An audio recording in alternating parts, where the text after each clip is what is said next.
Good morning, mommy and kids! At yan na nga, dumating na yung package na in-order ni Johnson na laruan. At ang pangalan nito ay Watch Me Grow. Ang akala ko talaga mumurahin yung itsura kasi less than 100 lang namin to nabili, guys. Tapos ito, naglagay na nga ako ng tubig sa isang container.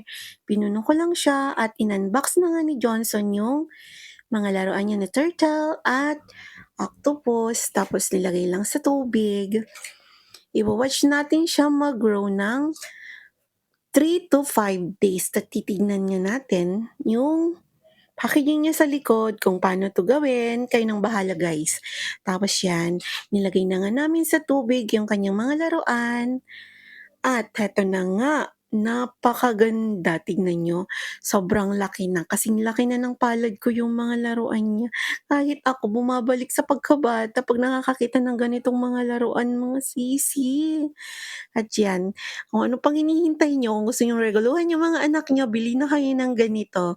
Check na lang yung link sa baba. Thank you and thank you for watching. Bye-bye.